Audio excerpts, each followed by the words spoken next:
everybody. Today we're going to be reading a few short horror stories, starting with Lily. It was a dark, moonless night. Enough light shone from the porch light to show the broken coat hanger that stuck out of the porch stair rail. Lily sighed and wrapped her shawl around her arm, picking her way from the driveway to the porch. Just as she touched the railing, she felt something snake around her leg, tripping her. She yelped and fell headlong into the opening at the bottom of the stairs, right before she saw the glint of a knife.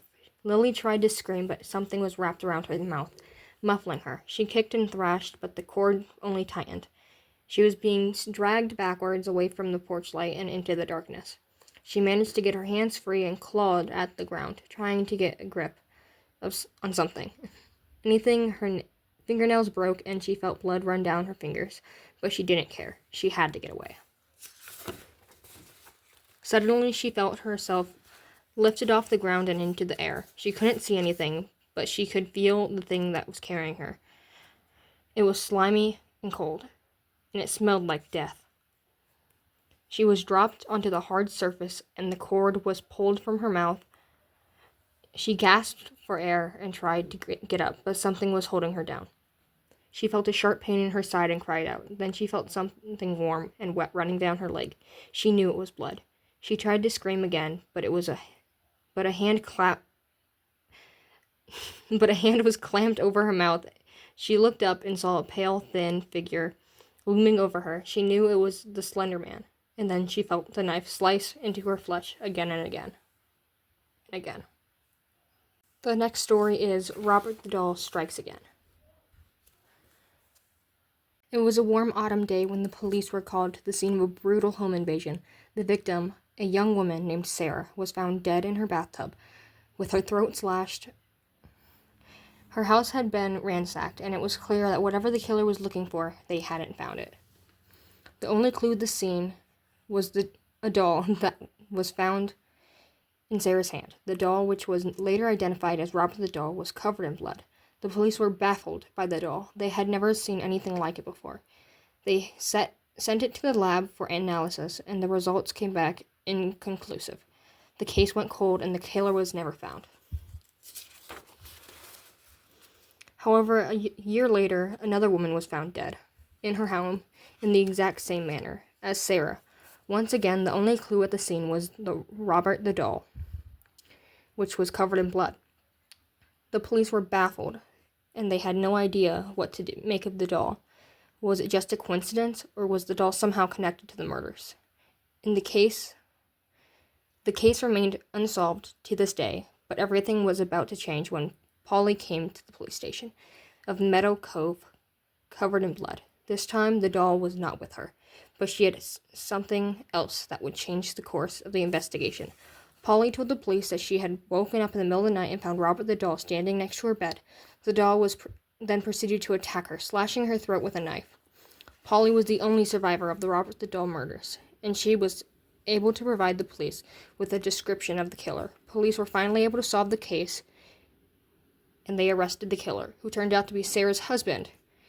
He had been the one who had been looking for the doll in Sarah's house, and he had killed her when she wouldn't tell him where it was. The husband had gone on to kill the other woman in an attempt to cover up his crime. The doll, which was covered in blood in the blood of its victims, was never found. The man who watched the hill had been doing so for as long as anyone could remember. He lived in a small shack at the base of the hill, and every day he would climb to the top and sit, watching. No one knew why he did it, but they left him to his vigil. One day, a new family moved into the town at the base of the hill. The man who watched the hill paid them no mind until one day he saw the youngest daughter playing near the edge of the hill. He called out to her, warning her to be careful, but she paid him no heed. The next day, the man who watched the hill saw the girl again, but this time she was standing at the edge of a cliff, looking out over the valley below. He called out to her again, but she didn't hear him. Suddenly, she lost her balance and fell.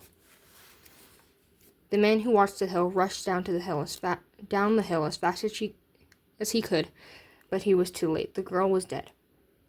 The man who watched the hill was never the same after that. He stopped going to the top of the hill and stopped watching. Some say he went mad, and they were actually right, for sure. 1 month after the tragedy, the man who watched the hill woke up that morning with a strange feeling in his stomach, as if something was about to happen. He shrugged it off and went about his day as usual, but the feeling grew stronger as the day went on. By the end of By the time evening came, he was sure something was going to happen.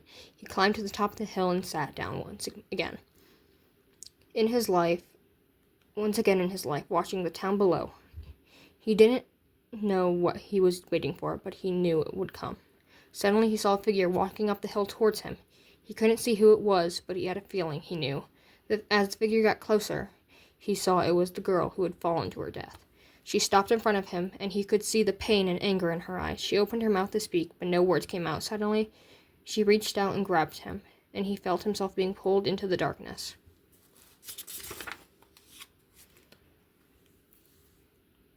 The next story is When I Was Young. The sky was a deep,